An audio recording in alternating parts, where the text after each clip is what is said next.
Hello. Can I tell you something that might be difficult to hear? Men and women, sometimes it seems like they're communicating in different languages, even though they're trying to achieve the same goal.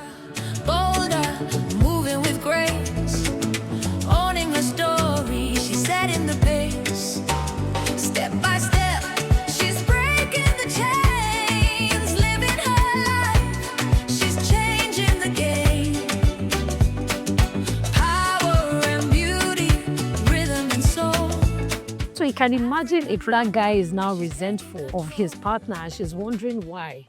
But to her, she just feels like this is something we've always So there done. are some people who just refuse to understand. So, yeah, circumstances You are different. Yeah, I don't understand what you mean. Look at, you are driving the latest car. You are driving, look at your watch. Look at your this. But A whole moody. exactly. People don't see that. It's And it's harder when you're a business person, an entrepreneur, because it's in phases. that's true. If you're a salary earner, your income is consistent. But if you're a businessman, an Different boat. entrepreneur, there are periods where I might not have 100K in my account. Very true. Does not mean I don't have assets, Very but true. I don't have 100K. So even you saying, oh, let's go to this restaurant, I'm like, no, we can't do this restaurant I today. remember my younger brother in college had some friends, wonderful family, and they did really well. And there was a period where, because they would always come over for Thanksgiving and everything, and there was a period where, I hadn't seen them, and I asked my brother, I was like, hey, what's going on? I was just like, oh, they fell on hard times. I was like, what's going on? Contracts that were executed that were yet They were to not pay. paid. Now, keep in mind, this is a business person. Now, somebody that doesn't understand such a challenge, remember, you're going to the top of the line school, you're paying international tuition, and things like this happen. Yeah. You do jobs, they tell you 90 days. 90 days becomes 180 days. 180 days becomes 365 in most cases. If you are fortunate enough, it doesn't become an EFCC matter where you have to run and chase your money, but you have to figure out how to manage and sustain yourself. And while navigating to all this, you have responsibilities. Yeah. You have stuff that you have to pay. You have pension you have to contribute towards. You have health insurance. You have all these things. So these are some of the challenges that these entrepreneurs face. Or people don't understand. Yeah. Yeah. Yeah, So absolutely. And I think that's where, because maybe you meet someone in a period where things are going well, you don't have that conversation because you feel like, well, okay. But more often than not, when you're in your 40s, because you've gone through these different phases, you realize that it's even more important to have that conversation when things are going well. So that it's not when things are not going well, I'm expecting this person to just adjust, because it never had to adjust. that's correct. I'd never had to, because some people have never had to compromise, maybe from their parents' house to their husband's house. So they've always been taken care of regardless, and they don't know what is happening. So I remember there was a time one of my friends had gotten married, and then we're talking, her brother-in-law was toasting me. So I was always asking questions about the business that they were doing and, all this kind of stuff. So when I say, oh, and I spoke to this guy who he said, did I said, I don't ask my husband. I was like, so your husband just goes out and comes back, like, you don't know what's happening in the business. Right? That's not possible. So when I hear, like back in the days when 419 guys were reigning, and they used to put billboard out there that complacency is not an excuse, ignorance is not an excuse. So when women say, oh, I didn't know my husband was doing 419, or he was doing drugs or whatever, I'm like, madam, this man is bringing money home every day. And you are not asking. And you don't even know where his office is. You don't know what he does. Like, how does that happen? It's impossible. It's impossible, because it's almost saying that you don't care where the money is coming from as long as the money is coming. So obviously, you're less likely to understand when that money doesn't come, because I don't care. Just make it happen. Full stop. But if you understand what he does as a business, you understand that the tap does not always flow. So when those times come, you know that, okay, look, what do we have to do? Let's list out all the things we need to sort out and prioritize them. Some things can wait. Something we'll explain to the children why we're not going on summer holiday, or we'll talk to whatever needs to happen so that we tide this period over. But it takes a certain level of maturity on both parts, because they're difficult conversations to have. Yeah. They're difficult because imagine more often than not, because we're also biased, we've been told to protect our interests. So when you want to have financial conversations, it becomes a case of how much do I declare? How much do I open up? How much do I? Because you don't want to, that's another level of vulnerability that we haven't really gotten to. Because of stuff you've heard, or maybe have even happened to you. You feel like, I'm okay, but I don't want this person to know the extent Your of friends are not enough. okayness. It's only 3 years. In fact, I know people that paint a far worse scenario. Oh yes, oh yes, So, yes. you know. Oh yes, absolutely. I would ask you this question for you in particular. As a man who's built wealth Okay. and has been through 2 marriages, how do you know when someone loves you for you versus what you represent? And does that question even bother you? Okay. That's a really tricky one. I will say this. Honestly, sometimes it's the little things. It's the little things. I dare say I find myself sounding like a broken record, but I still go back to some things I mentioned earlier. When you are able to be vulnerable and the person still, like I said earlier, still sees you as the odogu that you are, regardless of the season. When you are able to be real, you don't have to put up an act. You know, I think those are some of the ways that I'd say for someone like me, I can tell. I can tell. You understand? It's the little things, it's not the big things. And I also say this, the truth of the matter is these are things that happen over time because, you know, relationships don't break down overnight. Yeah. It's little things that are either not addressed or attempts to address them swept under the rug, and they just continue building and building until things come crumbling down. Because the way I see it, if someone is important to you, you can't invalidate their feelings. Yeah. And this is something I'd say my experience taught me, because just because something is small to you or something is small to me, it doesn't make it irrelevant. Yeah. Whatever it is that has done to you or how it has made you feel, what's important is my understanding of that feeling and making a conscious effort to do better. Yeah. And the same way I would do that, I expect the same in return. From You understand? Not you are a man. Why is this a biggie? Or why is that? So, I'll say that's another thing my experience has taught me, because, I'm big on communication. Let me be Yeah. clear. Oh my God, I love communication. Let's talk about it. Let's be transparent. Let's keep it real. Let's have those uncomfortable Yep. truths. Absolutely. Not because of Absolutely. anything, but just, I always say it's better to reach a point where you feel safe and comfortable to discuss big, medium, and minor things Yep. with each other. And once that level of transparency and communication exists, then the same way I would hope that, you can come to me to say, hey, this is how I feel about this, or this is how this made me feel. It's the same way I should be able to come to you. And then when I'm coming to you, you're not invalidating my feelings. Yeah. So Yeah. I think that's how I would say that shows up for me. Yeah. So that means it's important that whoever it is loves you for you, not just what you The represent. version of, yes. And it's tough sometimes. It's tough. But It is. It is. I would say evolution has helped me grow. I think something for me now is I'm a bit more clear about what it is that I want. And I like it. I'll say one thing. Sometimes what a guy represents sometimes influences who he is. And the reason why I say that is because I also know that I can be somehow if I don't have money. So I know that with guys, more especially, because a lot more sits on them, a guy's maybe behavior, emotions, and co can be different when things are not going very well.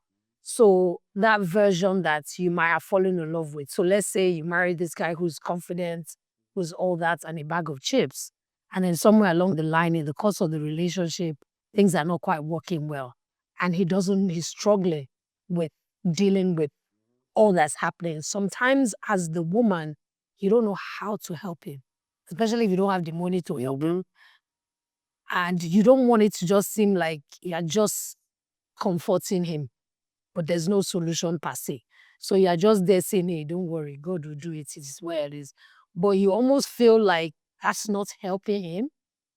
At the same time, you don't know what else to do to help him out of that rut. So I feel like maybe in having some of these conversations, it can make that process easier. That's why I said you have those conversations when things are good. It's harder to have them when things are down. So it's easy for me. And the only reason why I'll think of this is also because of experience, personal and from other people as well. So knowing this is me now knowing that, okay, that's a conversation to ask, how are you when you don't have money? How do you handle things when things don't go your way? Because you have to remember that some people have never not had things go their way. Yeah. So if it now happens to them, they almost go into a Don't know how to full on, navigate. yeah. And then you are there trying to get them out of that hole, but it almost seems like they want to stay there and whatnot. And in your mind, you're like, okay, yeah, life happens. What are we going to do about it? Instead of just sitting and complain, it's like the way you hear stories of like maybe athletes that now have an injury and all of a sudden this huge lifestyle that they were living just disappears pretty much overnight because they're no longer able to play this sports. The endorsements follow, the fan love and accolades and all those things just All of that pretty is much, and they're struggling. Their partner is now the one on the receiving end. And almost everybody is saying, well, you were there when things were good now, so you can't leave right now. But they don't know how to help you. Because I can't tell you it will be better. This knee is gone. You're never going to play again. What next? Some people get out of that funk, but some people just go further down from it. And so that's where I asked the question, like, as a woman, genuinely wanted to know, how do we help in that kind of scenario? Without it seeming like we're just cooling. Yeah, like we're just saying was nice. We're just if I'm being honest again, I will say this. I don't think it's a one size fits all. true. There has to be some level of understanding with your partner. In some cases, you know, earlier on, I mentioned that one thing we fear is being irrelevant. Yeah. And there's some that relevance is tied to finances, what I can do, and what it is they do, in their opinion, is what gets them the respect or It sort of makes them makes them, yes. So the reason why I say it's not a one size fits all, sometimes in addition to that support, like just as long as things don't change, you understand? just keep being that Just same keep being that person, cause and being the cheerleader, just little things that you can do to just make the guy feel like, hey, just because the bread is not coming in like it used to, you've looked at how you. If I was Eric Kaiser, where the going was good, I better not become Agege bread. Where the going is, you have to maintain Eric Kaiser. Even yeah. and I don't want to say fake it, but I always say, and that's it. I think that's one thing experience has taught me, because when someone genuinely cares Oh yeah. for you, it's not just a function of what you're doing for them. Absolutely. You've both grown together, and it becomes a fun. Like, I know this person got me. Yeah. You know, just because he's going through a season doesn't mean he still doesn't got me. So while he's going through this funky season, which is not his norm, I still want to show up for him like I would show up for him because I know he needs me more now.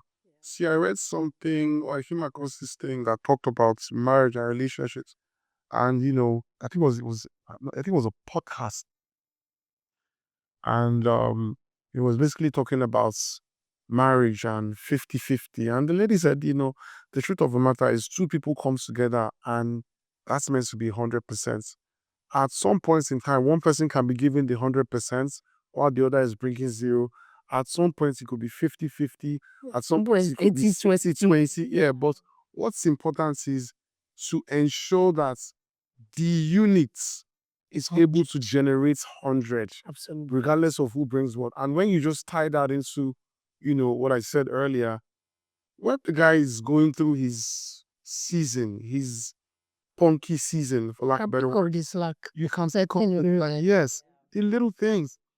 You understand? It doesn't mean that's his reality. Sometimes that is the, I dare say, ego booster that somebody needs to just get back Do up more. there. Yes, you're right. You're right. You're absolutely right. And I think for us women, at least those of us in our 40s, when we talk about financial compatibility, like I said, it's not necessarily about what's in your account alone. Now, don't get me wrong. In your 40s, I expect a certain level of achievements, to be honest.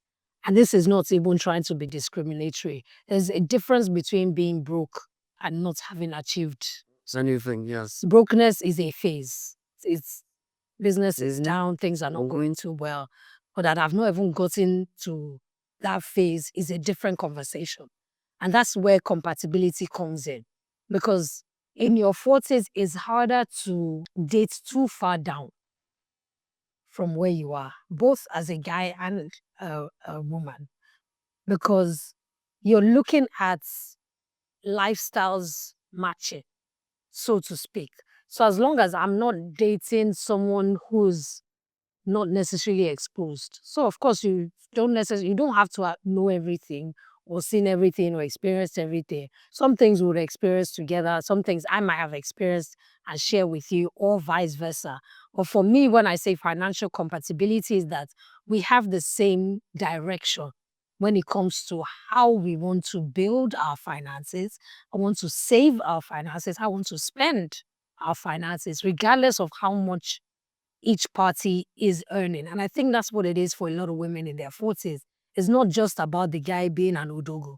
It's more about, even in that, because there's some people that their odoguness is, is odoguness, but it is irresponsible. So because you're on the receiving end, you are enjoying it.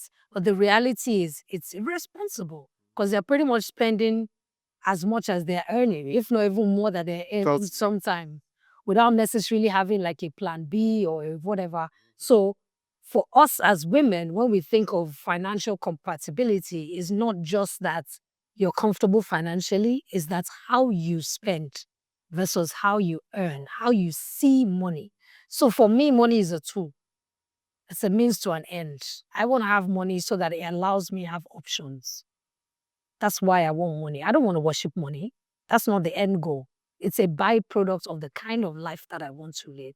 So if I'm with a partner who worships money, you see that we already have different disconnects. Yeah. So we might both be doing financially well, but we don't see money from the same point of view. Perspective, yeah. Is that person that would say something like, no, no, no, no, my child cannot be wearing this. And in my mind, I'm like, no, I don't want my child to grow up thinking money is just there for the taking. I want them to appreciate the value of money. That's to now fight. The money is there, but we have different concepts of how we want that money to work for us. So for me, I would say women in their 40s, when we see compatibility, is more about the mindset towards money. It's not just the having money. It's the mindset towards having money. And sometimes guys don't get that. So I pay attention to that a lot. Now I know. And at the same time, while I'm paying attention to it in the other person also automatically means I'm also paying attention to it for myself. So I keep asking myself, if I had all the money in the world, would my mindset change about money? I'm curious to hear your answer. No, not necessarily. Would I spend more? Definitely. Will I live a better life? Oh, hell to the yes. But But it will change. it won't change me. It would still mean that, and I keep saying, I still want to be grounded. I still want to be that person that, even if I have $100 billion in my accounts, I can still decide that, I've missed Iya Basira's Amala. That's where I want to go and chop today. The same way I can still go to the most exclusive restaurants and drop $2,000 for just one steak. Yeah, exactly. So, and that's why I said it's the mindset towards money. It's not just that, oh, I have money or you don't have money. It's more that how do you see money? What do is it a tool? Is it a resource? Is it a means to an end? And it's interesting because, and I would say it's not just guys that don't see it from that point of view. Even some women don't see it from that point of view, especially in this part of the world where a lot of us are in survival mode. So most of us are thinking in concepts of, God, let me just have money so that me too I can buy these things that I'm seeing other people. So it's almost like you get carried away with wanting to live a certain kind of life and you forget to ask the question, do I really want this? So the fact that somebody is buying the latest Range Rover anytime it comes out, does that matter to me? Or am I okay with this, my 4-year-old Range Rover, as long as it still looks good and it's still doing all right? So we keep re-educating ourselves. And that's where we come back to what you said in terms of communication, which is that you have to continuously be talking to yourselves. And that's so that you don't lose focus of maybe, because initial conversations are all well and good. But if you don't continuously have those conversations, we're changing. And before you realize it, you've changed to the point where you've grown very far apart. And you are now not seeing things from the same lens anymore. I digress. I don't talk to you. So, like I said, that's what I feel that women mean when they say financial compatibility. It's not just having the money, but But just going back to your initial question, Mm. I often, I reflect a lot. And, one thing I will say is my 2 seasons of marriage definitely came with a wealth of experience. But one thing I have come to appreciate that I'd say I know now that I didn't necessarily know when I was younger, even though love is not enough, like I mentioned earlier, even love in itself is a skill set. It's Because you can love someone how you think they want to be they want to be loved, but that's not how you can love somebody how you want to be loved. Yes. But it's not necessarily how they want to be loved. And sometimes you find that there's a disconnect. So Yeah. the reason why I call it a skill set is because even when you think about our earlier conversation about growth and the importance of growth, you realize that as you grow and you evolve with the right person, sometimes it requires change. Yeah. Even when we talk about the what is it called again, acts of kindness, acts of service, Yes. the Love language. love language, at one point it can be out of service. Yeah. It doesn't mean that is a lifetime Yeah. thing. It still does not mean I don't appreciate gifts. Exactly. And I feel like differences, it changes. So what that skill set usually helps with is understanding your person, understanding the season, understanding how to show up. And that is something that only experience teaches. Yeah. Yeah. Yeah. Right. So Yeah, right. Yeah, absolutely right. Softer topic. yes. Let me ask, what have you compromised on in relationships that, looking back, you would tell yourself that you shouldn't have? And what would you absolutely refuse to compromise again? Give me a second. Let me. Okay, while you're thinking, let me say my own. Okay. Yes. Go first. I would say values. and values in the sense that there are certain things that are important to me. And in the past, I used to overlook it for people. So things like integrity, things like being ethical when you make decisions and considering other people. I compromise on those things because I always felt like, So, like maybe you have someone who's a hustler, is working hard, but they'll compromise, they'll blur moral or even legal lines as long as they're able to make money from it. I used to compromise on that, but not anymore. And that's because I've also realized how important those things are to me. And I've done like a full-on audit of my value systems. So it's easy for me to be able to say, look, there are certain things I'm like, no. Once I sense that this is here, I'm already like, okay, noted, noted, noted. And that's where that saying of when someone shows you who they are, believe them. Don't try and make the Excuses. who you want them to be. It's who they are. And you can't necessarily change that. It now depends on if you're willing to compromise for that or not. And so that's something that I genuinely feel like I compromised on in the past, and I'm not going to compromise. Okay, yeah. So back to my question. What have you compromised on in relationships that looking back you should not have? And what would you absolutely refuse to compromise again? So this question is very interesting. A very good friend of mine, and a lot of people that know me, I'm just going to touch on some things. And if he comes across this podcast, I'm sure he'll smile. Friends for more than 30 years, and he's even my second son's godfather. And I remember he would always say, Alvin, you are trying to always form uh, leveler, field leveler, equal opportunity lender. All fingers are not equal. I never really understood it. I felt like there was a part of me that just felt like I was being humble. Um, it didn't matter. I don't even want to say background. Like I'm intentionally walking away from that. But it almost ties into value system. Yeah. So that is one thing I think I compromised on because the truth is, The mindset is different. you've just said it. The mindset Right. is totally different. Different. And that's one thing my experience has taught me, but I don't think I'll compromise on anymore. It's very, very important because whether you like it or not, sometimes it rears its ugly head when you least expect it. Yes, it does.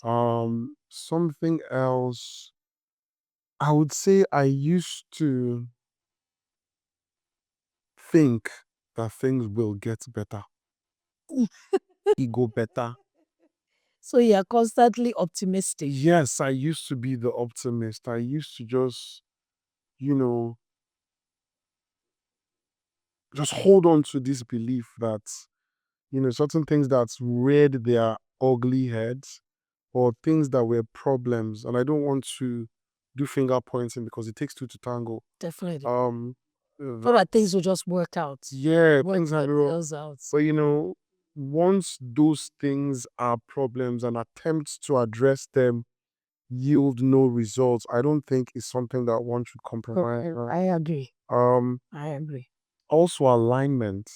It's very key. Alignment is very key, is very important because I feel like alignment is one of those things that cuts across so many areas. Because whether it's the value system that you spoke about, or whether it's beliefs, some of those things are just important. So Yeah. I'd say for me, those are the three things that's yeah. I love it. All fingers are not equal, and I understand it. And Oh yeah, it's absolutely. not holding anything against anyone.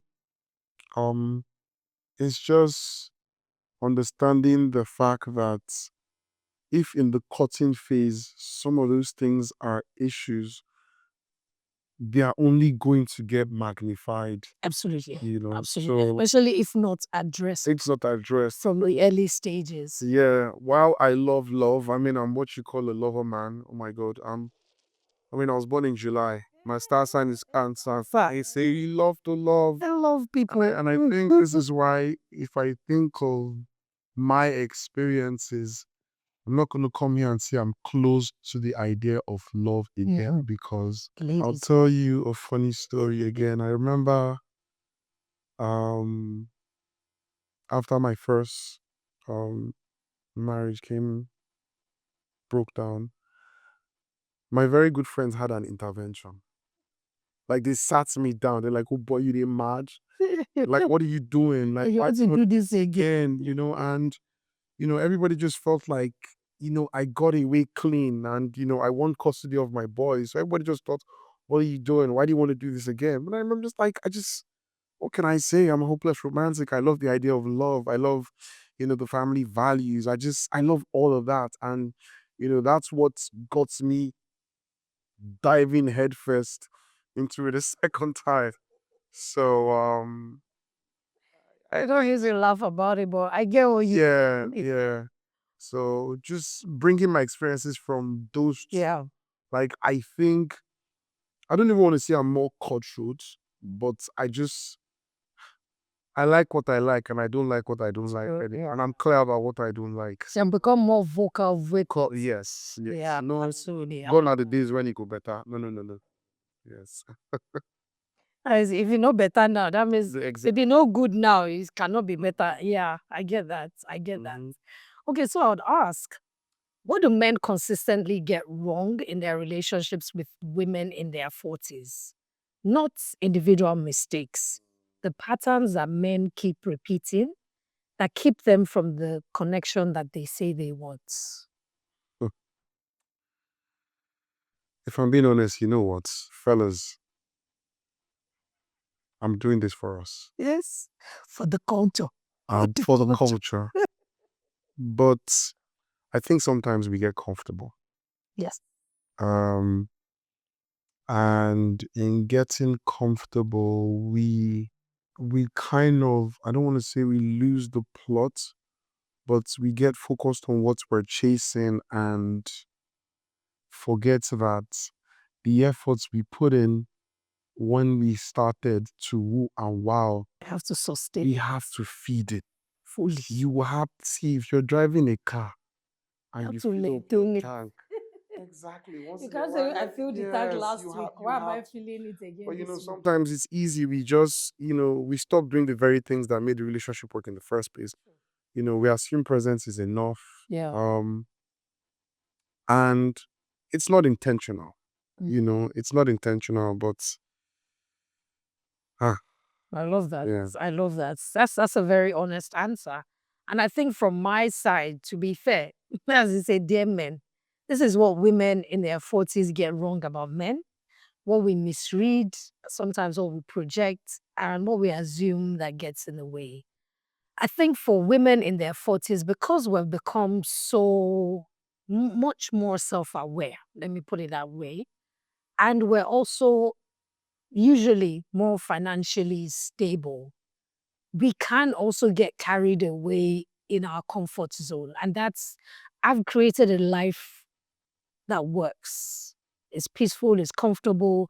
I'm pretty much my own boss. I don't really owe anybody any explanations of what I'm doing, where I'm going, and how I'm spending my money. So sometimes we get so comfortable in that when a guy does come, we're over scrutinizing it. Because I'm no longer comparing you to another guy. I'm comparing you to what I've built for myself. And then I'm asking myself, is this guy going to, Can he cope? yeah, Can is he going to cope? change my rhythm? Is he going to? And so sometimes in the bid of saying, oh, I know what I want, or I'm sure of my boundaries, we sometimes don't give ourselves enough options. So that can stand in our way of getting this connection that we're seeking, because we're so comfortable in our own spaces that we forget that in order to let someone in, you have to move a little bit. And that moving and adjusting, it gets more difficult the older you get, especially if you've been single. So, it's a different thing if maybe you've married and then So you don't know how to. so you don't know how to adjust any longer. Or sometimes you're not even willing to adjust because you feel like, oh, please, I beg. I'm going to come and scatter this peaceful life that I've built for myself. And that can work against us sometimes. So, fellows, don't blame us if we don't sometimes give you a But chance. so to also take some kind of accountability, sometimes we want emotional clarity Yeah. without giving Yes. in Yeah. return. I agree. And I think what it is more often than not, guys in their 40s, especially if you've been married and you already have kids, don't necessarily want that commitment anymore. They don't mind having the companionship, but they don't necessarily want the commitment. Whereas a woman in her 40s still wants Yeah. that commitment. So there can be that, There's a huge gap. The gap. yeah, is wide. I remember there was one guy that was trying to toast me and it was like, oh, he doesn't want to have kids anymore, doesn't want to get married again. I was like, so why are you toasting me? Like, I don't fall in the category of, because I'm single, I don't have kids. So I would definitely want to experience getting married and having kids. And I would like to. So if that is no longer in the cards for you, there's no point us continuing on a second or third dates. And this was something that I might not have said 10 years ago because I'll still feel like, let's see. Because in all fairness, a guy in his 30s, even if he says that, there's still room for his mind to change. But in your 40s, you are more sure this is no longer for me or it is something I'm willing to look at. So I feel like in your 40s, when people say stuff, believe them. And that's why there's no more room for potential, is the reality. Because a lot more times, people are more sure of what they want. So when they say, this is what I want or this is what I don't want, don't assume you can change their mind. You know, I was recently asked the question. Me and the guys were just sitting, chatting up, chopping it up, and a question came up where they painted two scenarios and were like, which of the two is more of your ideal? Um, a young, successful woman in her early 20s or a single mother in her 40s. And I laughed, but I actually said, I think I prefer a single mother in her 40s. And I'll tell you why I said it. Because, again, I am aware of what I want and what I don't want. What I don't want more kids. I am a very present dad. I enjoy it. I love it. The diaper change, bedtime stories, swimming classes, like these are things I enjoy. But then I also realize that I don't think I want to do it again. Because you've passed Because that phase. so tying it into that question, I think because as you're talking, I processed it, because I sat back and I just like, okay. And I realized the reason why I opted for the 40-year-old single mom is because I'm also aware that it's selfish of me Yeah. to impose that on a 20-year-old because a 20-year-old still wants to She wants to also have others those things and, for herself. and yeah, so You're right. it's Because it goes back to that whole compromising. Because while you are making or you're being clearer about what it is you want, you also have to get clearer on what the other person might want as well.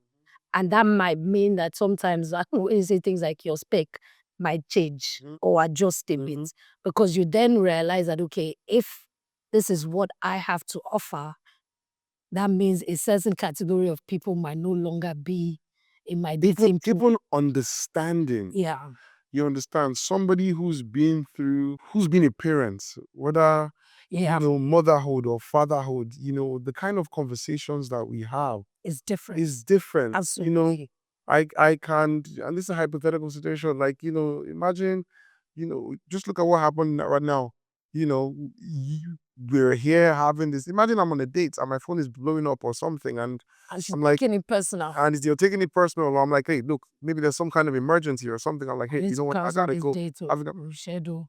somebody who understands the demands and the responsibility that comes with being a parent will be more willing to understand and accommodate that versus, somebody who is all about vibes and thrills and is catching Yeah, feelings. so in their mind, they're like, hey, but you have a driver now. But you have a PA Thank now. you very much. You have it. Yeah. But Yeah, because there are some things that the driver cannot handle, the PA cannot handle. Like, you need to be there. So Absolutely. I think that goes back to this whole compatibility.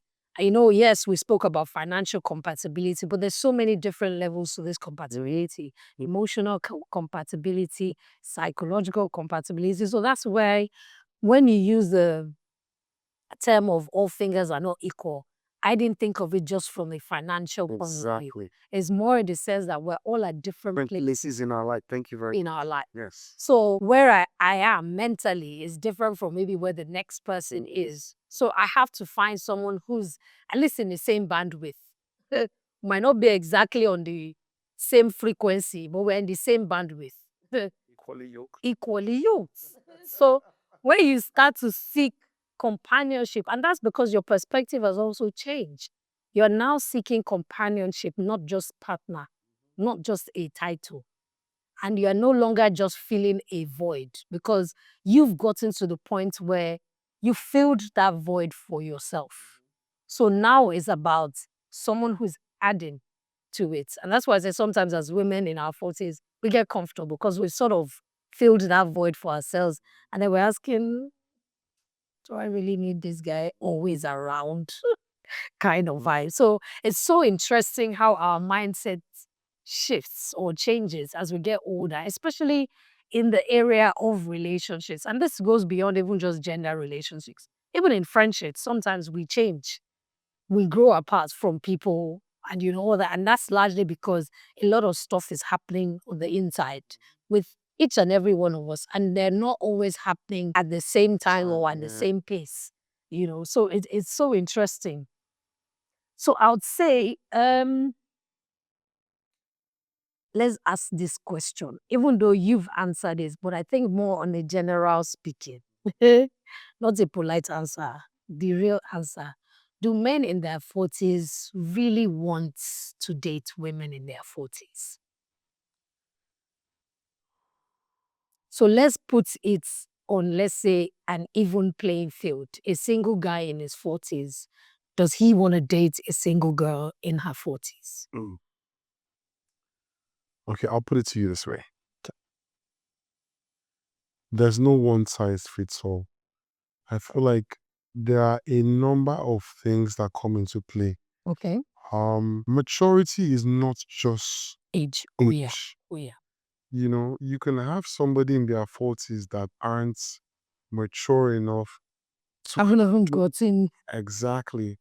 And how do you expect somebody like that to be able to handle a woman in her 40s who's been through certain experiences, who is confident? Because sometimes something that is misunderstood when you find a woman who is confident and outspoken, it's almost as if it's frowned upon, which Or feared. which is Like this one, personally no. it's wrong because why while some people kind of frown at things like that, for me, I understand that, hey, you know what, this person has just reached a point where they are comfortable in their own skin, they communicate clearly. Now there are some men who don't know how to deal with that. Yeah, I agree. So I go back to your question, and that's why I say I don't think it's a one size fits all. There are some men who just want to keep taking care of, the young girls, my baby girl, I'm Candy, trophy, whatever. Me too. She will not stress me too much. She will not ask questions. You realize that the person is heavily dependent on you. So just because of what that dependence comes with what you do, they can't ask questions. There's some guys that are okay with that. Yeah. But then there are some guys, like I said, They like who that. they like exchange. that. Oh, Let's dialogue. I always say it. 69. The fact that we have different perspectives, it doesn't really you're wrong or I'm wrong. And it's a level of maturity that comes with experience. Yeah.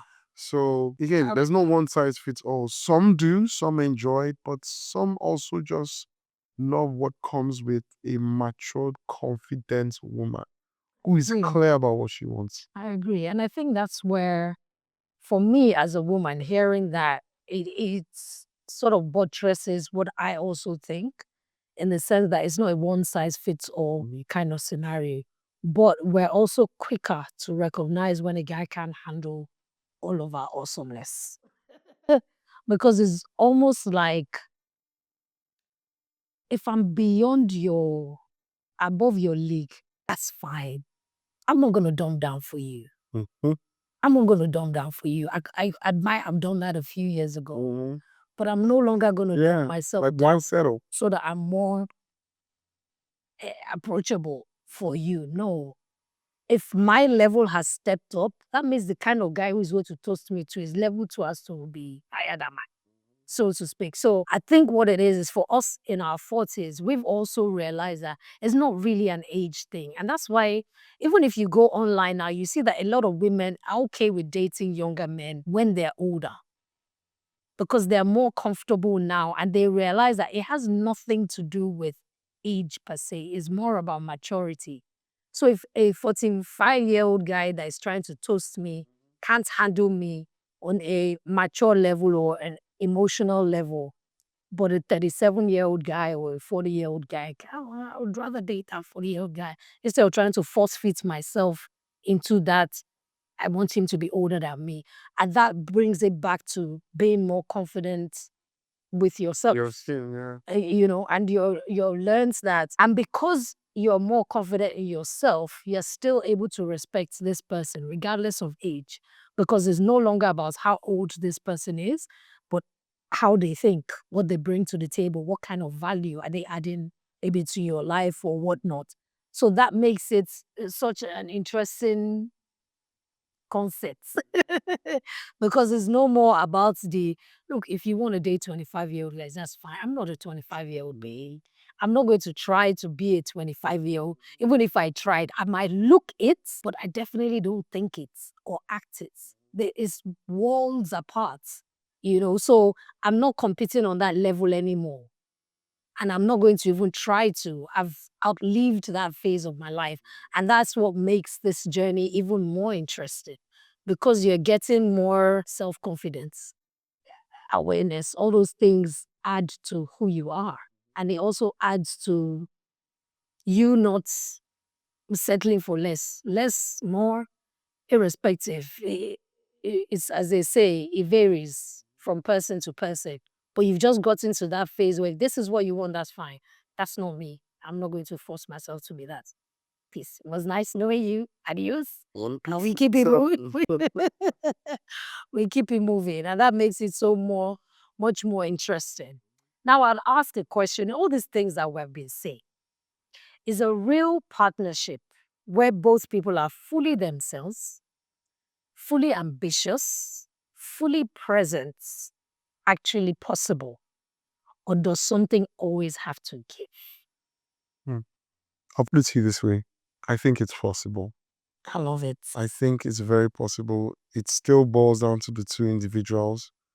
I dare say a relationship like that is actually very healthy Absolutely. because, like I said, you're growing together, you're learning together, you're building together. Because, again, remember, people go through different phases and Yeah. growth is constant.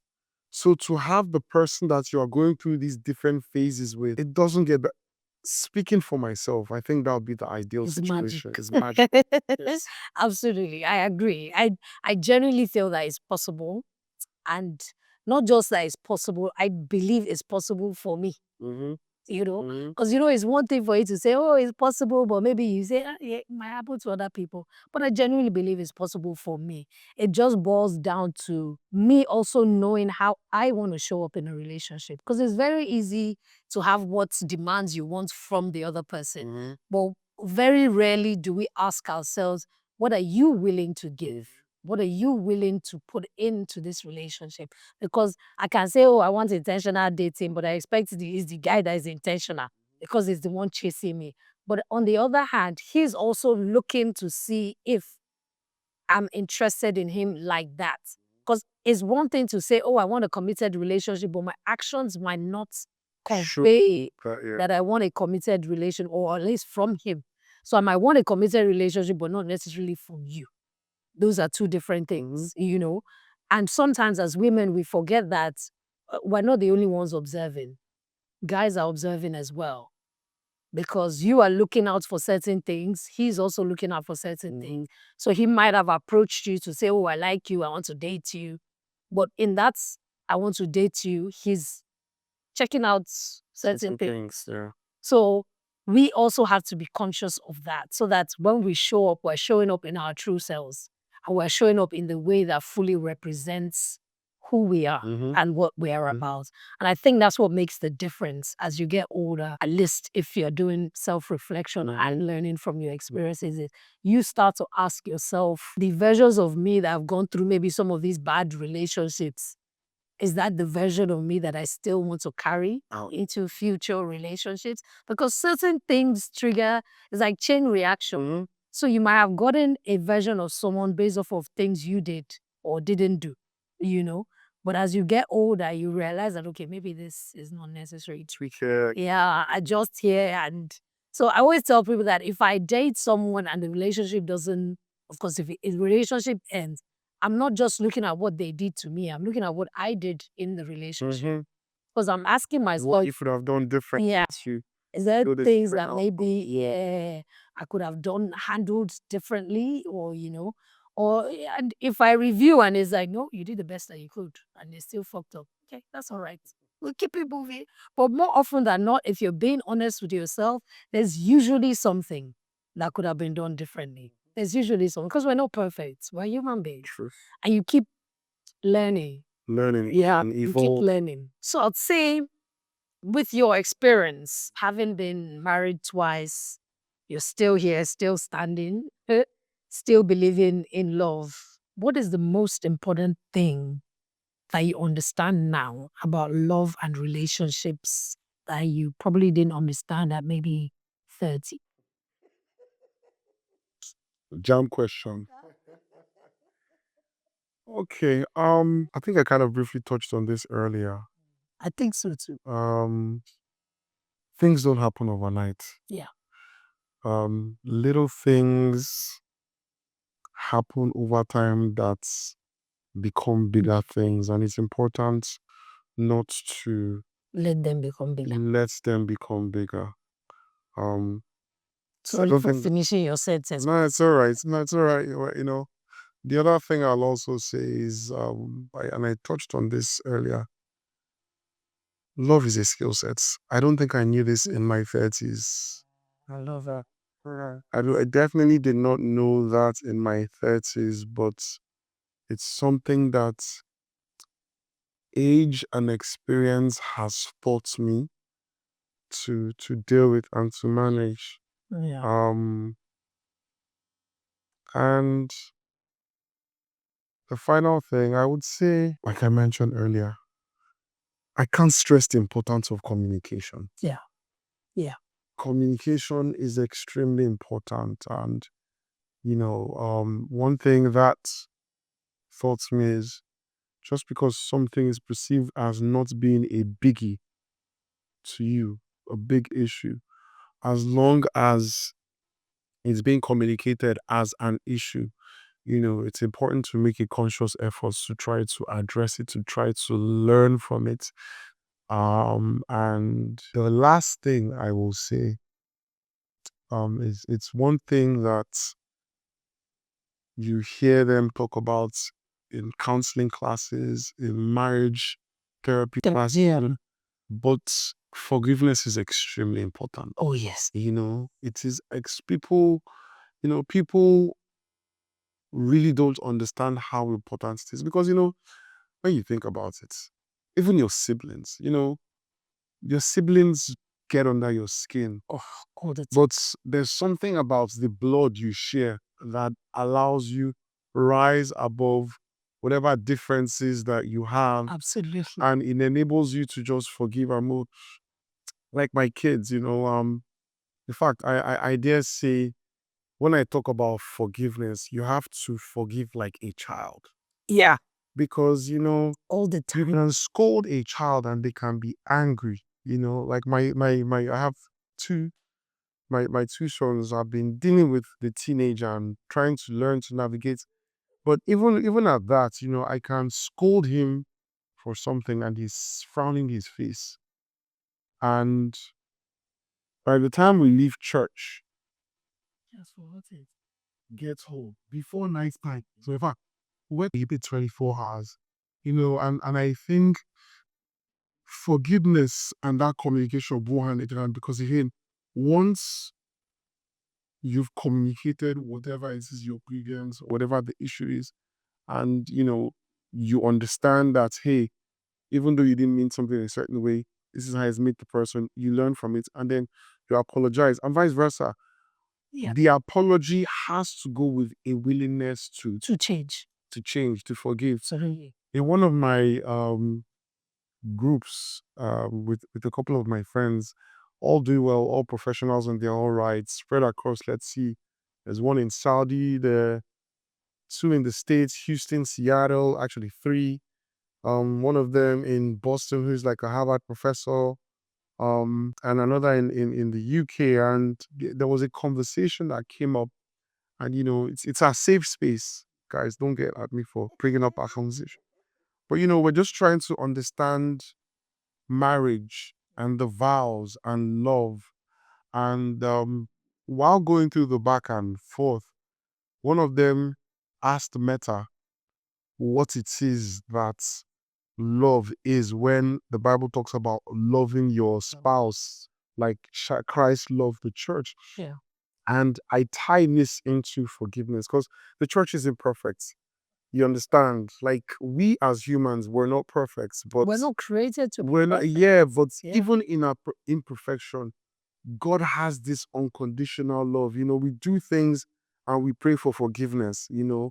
I remember one of the disciples asked Jesus, how often are we supposed to forgive? And 70 times, 7 times. And you're not gonna sit down in a day and say, okay, 1, 2, and calculate and say I have to forgive 490 times a day. No, that's not the case. But it's just a way of saying you have to make a conscious effort to just choose love Yeah. and let that love be the fuel that you need to forgive and move past certain things because an inability to forgive and hold things, especially, It would always create it more will issues. always create more issues. So I'd say those are the things. I totally agree. I think for me is also one thing I know now, similar to what you said, is that love requires work. Love requires inputs from both parties. It's not enough to just love each other.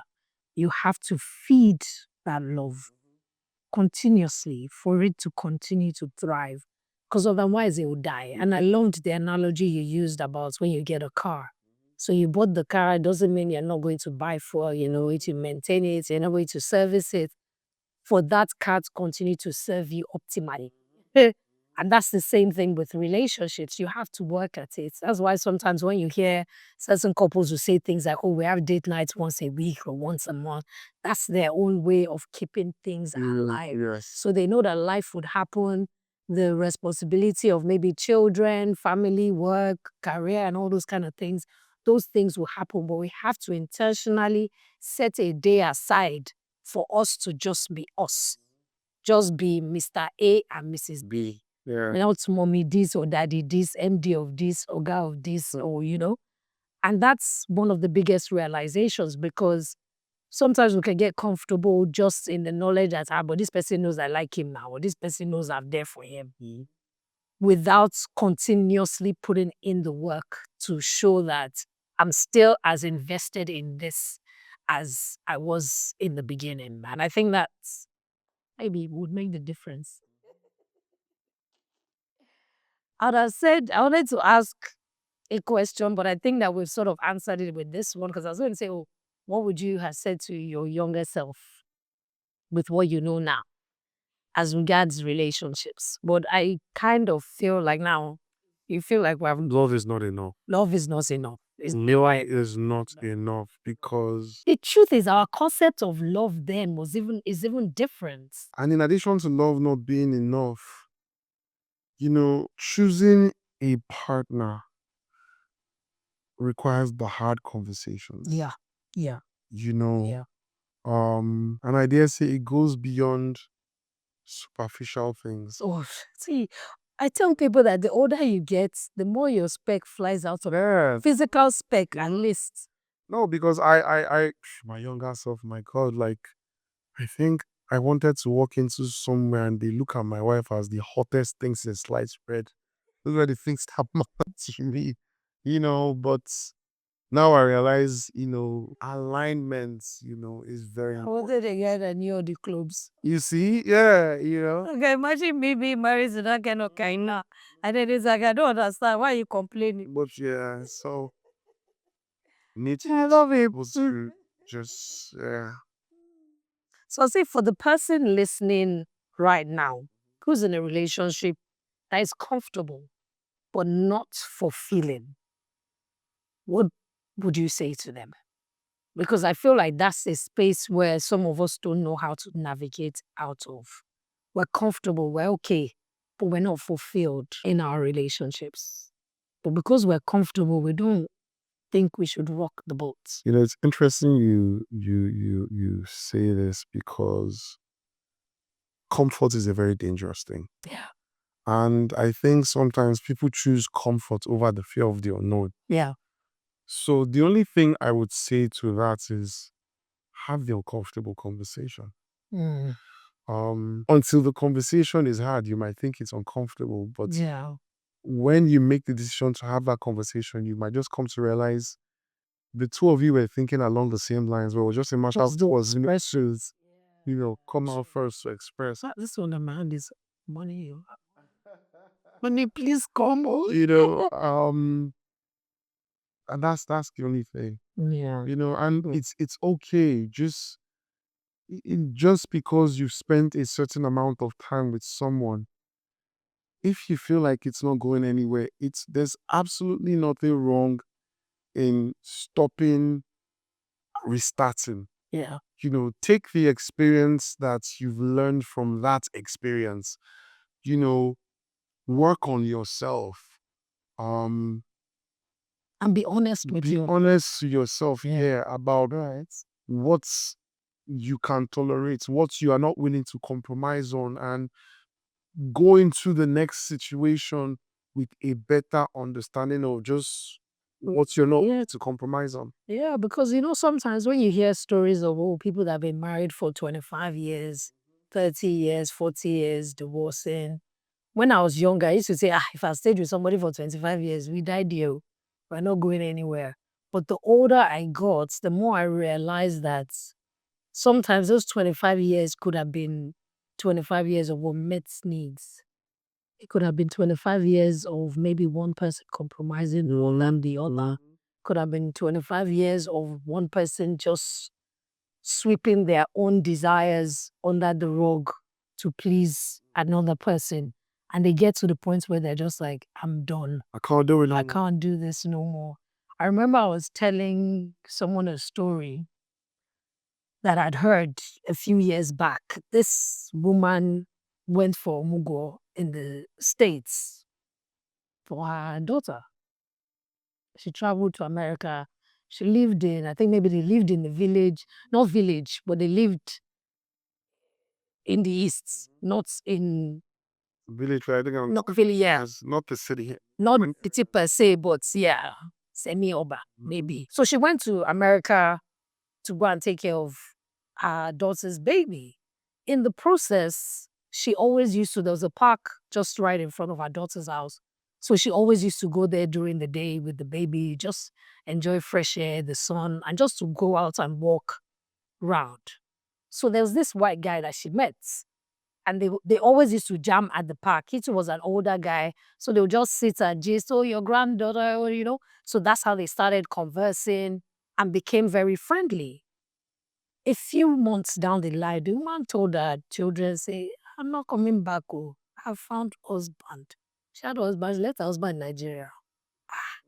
So initially the kids went mad, like, Mommy, what do you mean? And this your age, blah, blah, blah. And she told her children that for the first time in my life, somebody sees me as a person, not as a wife or a mother. Sees me as a person. Somebody asks me how I am, and they genuinely want To to know. how I am. That's deep. I'm not just a resource. Say, yes, I know your father loves me, but I'm just a resource to him. I'm that person that keeps his home and ensures that everything runs smoothly. That she didn't know that anything was missing in her life So until she experienced it. from Amugo. From Omugo. How do you fight that? How, so even as her child, or even let's say even as the husband, you might not get it, but you sort of get it. So you might want to say, oh, don't worry, come back and we change. But for her, it's almost like, no, you had all this time, but you never did this. And someone else has now opened my eye to what is possible. Now, so mommy marry in with grown children. So you can imagine. I remember when I heard that story, it was so interesting at the time. And I was like, wow, are you? Oh. And then I met the babe that was her mom on a group, online group. I was like, it's not just a story. It's like a true story. And it's so amazing that sometimes you don't know what's missing until you experience it. Mm-hmm. And once you do, you can't go back to what was. Mm-hmm. Because now that gap is so obvious that it's like, no. So it's almost like, so you mean I've been settling all this while, Yeah. and that awareness, you can't unaware it. You can see clearly now. Yeah. So you can. They have removed your tinted glasses. I love it. And I think that's where, for me, is saying that regardless of what phase you are or how long you've been with someone, if you don't continue to communicate how you're feeling, where you are, what's happening to you, because sometimes the changes happening to you are only happening to you, not to your partner. And if you don't communicate that, they keep doing what they've always done. But for you is no more enough. And there's that, but I've not changed now. Why are you now all of a sudden you're constantly complaining or nagging? Because imagine if that woman came back home. She would have been a different version of herself that her husband knew. So she'll probably now be that person that is now asking him to do something and is wondering like, ah, No matter where. what happened? So I would almost say for us, we're sort of winding down. We're pretty much touched different aspects of this dating in your 40s and how it's significantly different to when we were younger, because it's more of the awareness and level of growth. In as much as we keep saying, and I keep reiterating, I'm speaking from my perspective in my 40s. Some of these things happen to people earlier than their 40s. Some people even afterwards. But it's just saying that more often than not, there's usually a shift that happens when you turn 40. Whether it's psychological or whatever, it can also be based off of society. When you hear things like a fool at 40, is a fool forever. And also, it's almost like it's a milestone where you have to pause and check if you are on the right track or not. So it gives you time to actually do a lot of self-reflection. And that affects different A lot of things. aspects of your life. And I'll say Hmm. one last thing. Okay. So, two last things. I think the first thing I would say, the last thing you want to say on behalf of men to every woman listening. What would you want to say? Your final Dear Women letter. Let's come back to that. What's the second thing? I have to make sure I put it together. So let me think that.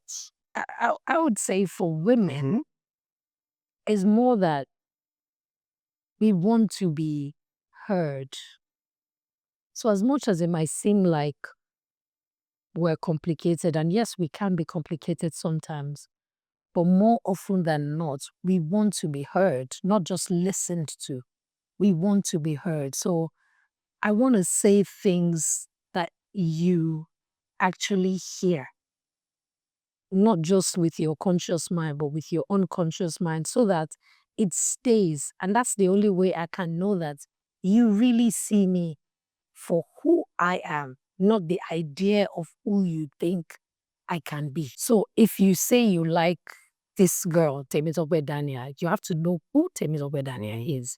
You can't try and force This fit is different version of exactly. You can't say, "Oh, she's a 40-year-old woman. This is what I expect her to do or to be." No. So we want to be seen and heard as we are. It takes away a lot of all those complications and complexities that we might have.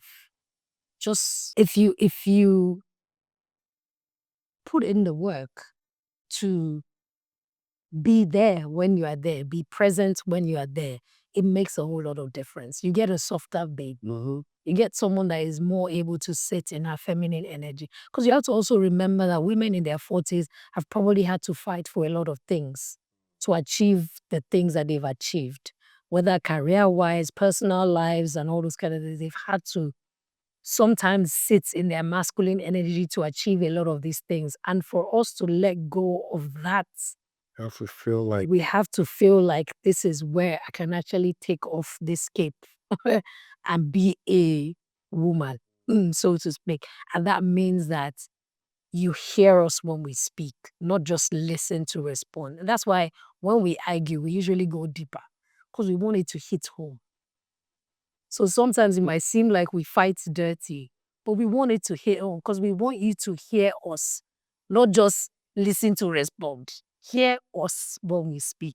So you get me? Over to you. dear women. Ehen. Most men won't say this out loud, but I will. Okay.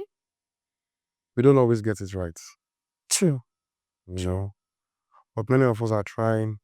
We're trying. We're trying to figure it out, and we're trying to figure it out as we go. We're trying to figure it out along the ride. Um, we want to feel safe. We want to feel safe to be able to say, "Hey, we messed up," and not be chastised. You know, We will chastise you. I know. Does not mean we No, will support you. Okay, let me put it to you this way. You see how women come to vent and sometimes they're not looking for solutions. Okay. It's the same thing. Sometimes, even if you're going to chastise, when Not not at that moment. at that moment, you know what I mean? Yeah. So, I agree. I agree. I agree. yeah. And I think that's where maturity can come in or should come in. Because it's saying that as much as they're saying, oh, you want a safe space, you want to create a safe space, that means that sometimes you hold back on certain things that you might want to see or certain reactions. It's like I keep saying that relationships, if you look at it as raising a young child, that you want that child to be able to come and meet you when they messed up. And that would mean when they come and meet you when they mess up, your first reaction is not to add to That's their feeling of guilt because they already know they messed up. we messed up. That's why they're coming to meet you. Thank you. So don't come and It's not at that point that you're not saying, so why? Yes.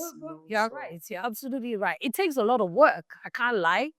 It takes a lot of work. And that's why, sometimes when you watch maybe movies and all those things that somebody is blackmailing you because of something you've done. And the reason why they're blackmailing is because you don't want your partner to know that you've done this thing. I'm like, I wish I had the kind of partner that can come and say, oh, I don't fuck up. I don't fuck up. This guy is now asking me to be bringing 1 million every week just so that you'll be not here. Let's deal with it. We can now sit down after and now lash me from beginning to end. Another thing I would say to women, just piggybacking on what I said, while we try to navigate and do all these things society expects of us. When you find a man that can communicate, is willing to learn, is willing to grow, Grab your copy. yeah. Because what that says more than anything is it shows a man who understands the importance of growth, who self-reflects. True. You understand? Who has shown a certain level of emotional intelligence that He's okay with not always being right. yes, yes. That's the fact. He has no problem with Yeah. learning along that. But the most important is just, again, I can't stress this point enough. I know I've said it so many times. Communicate, communicate, communicate. I just like I tell my cousin, a lot of us don't know how to do subliminals. Communicate, just go straight to the point. I love it. Again, we're not complicated. We are not complicated at all, at all, at all, at all, at all. It's just some of these little things if you understand. And see, I want to say this also, dear women. For those that have done it in the past, please, this is your opportunity to speak to your respective partners or whoever it is you've done it to apologize. Oh, yeah. If a man has felt safe enough to come out and be vulnerable to you, like she said, because you want to hit, don't use that vulnerability. Never, against ever, men. ever. Oh my God, you guys don't understand what that does to men. It's, just think about it this way. Just imagine you are going to a therapist to pour your heart out, and then your therapist now comes back to tell you, just use those things that you shared in confidence. So when a man feels comfortable enough to share, you're like our therapist. Like we're choosing to be vulnerable around you. Society already expects us to be tough. Society expects us to be macho, put up a front. So, when for any reason we feel like we can still be men and not have to put up that front, and then we choose to now share and communicate. It's like one of the worst things you could possibly do to us men is to come back and use that thing. You understand? Yeah. I know someone, and this is a true story. I know someone that, because when he was talking to Bubbles, he actually broke down, and we felt for him because you could feel the pain, and it was basically a situation where he had been married for a while, and he said he just communicated some things he was going through with his wife, and in the process he broke down, and a couple of months later they were arguing, and she was just like, look at you forming tough after now you be crying like a little bitch. Like the guy left the house for 1 week. And even when we were like, dude, like, come on, but he said, I don't even know how I can look at her. Yeah. Because it's like he was angry at himself For for opening up. opening up. So, and this is the reality a lot of men deal with.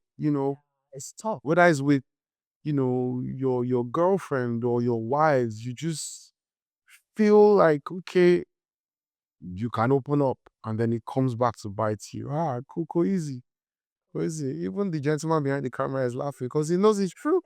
It's not easy. So please, Dear man. if we've trusted you enough to be our Dr. Phil, don't Jerry Springer the moment. Dear men, we apologize. But I would also say, two guys, for me, on my final notes is, apologizing doesn't make you any less of a man. Sometimes the apology is to keep the peace. And this is not even particularly two guys alone. Even with women, sometimes you apologize to smooth things over.